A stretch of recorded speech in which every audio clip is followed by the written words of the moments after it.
Okay, so at 11 o'clock in Lahaina, I was down there. Roofs by 10 o'clock had been flying. Metal roofs had been flying off. My car nearly got hit by a roof at 11 o'clock in Lahaina, Luna. So I got out of there, but every single street except for like one street had trees or power lines. There was no evacuation sirens. No one was evacuating. There wasn't one cop to be seen except the cop sitting at the corner of Lahaina Luna blocking it off when there was a whole lane of traffic that could get by.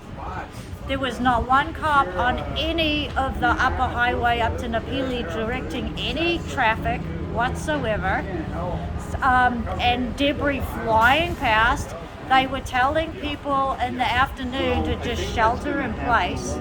And then they blocked off the bypass to Lahaina Luna, the bypass up there, for no one knows why. We're figuring it's because of the power pole at the end of the street that still had a whole row.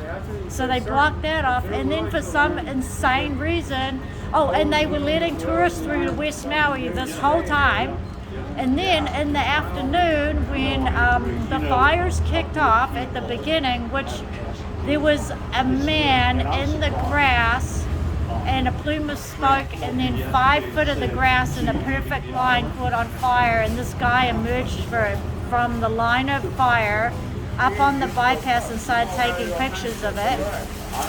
So when the fire started there, they closed the bypass off, and then the police directed, not only did the county tell you to shelter in place, the police sent you down the hill, and they sent everyone to Front Street in front of the fire. There was no police directing any traffic except the dumbasses at Lahaina Luna on the corner, and they funneled everyone into the streets below the fire, in front of the fire, and they couldn't get out. Yeah, because the wind was coming from and most of the streets were blocked with fallen trees and power lines, and there was not a cop to be seen, yet they kept waving everyone down these streets that no one could get out of.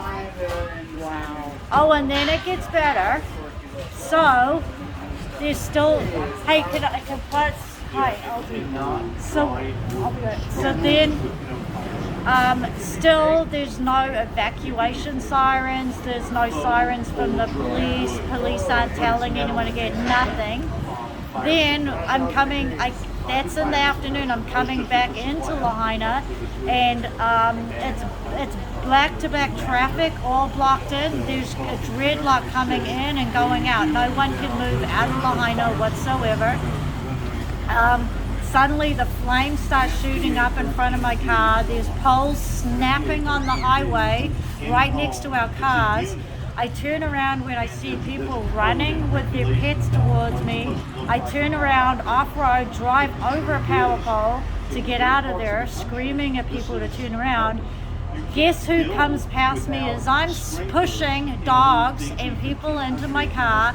2 cops in their own private cars with their family drive past me to Napili. So that's how they funneled So now on the west side. And they never, ever, ever funnel anybody through Front Street. No, ever. Anytime. Anything. Basically, they funneled people into a crematorium. They sure did. And then they saved themselves. Wow. I know that. So if you have... Because I was there, right where you're talking about, because one of our houses, the roof went. That's why we were down there. So the only road that's... And that was at 10:30 a.m. So the only road that's not burnt in Lahaina is the road they had shut off. They had a road blocked off up to the bypass, only one that's not burnt. And there's absolutely zero reason, when people asked, they should have just driven past the cops, which I think some people did. They off-roaded it over the thing. Screw you. And there was absolutely zero reason to have the bypass. They couldn't even get a reason of why it was closed off, and they kept telling people to go down Front Street. Wow. And then what happened was the fire caused its own weather, and it caused a firestorm, and the firestorm just went wherever. It flew complete opposite direction down Front Street. It was disintegrating buildings before it even hit them. It was so hot. Yes, so if you talk to news people, you tell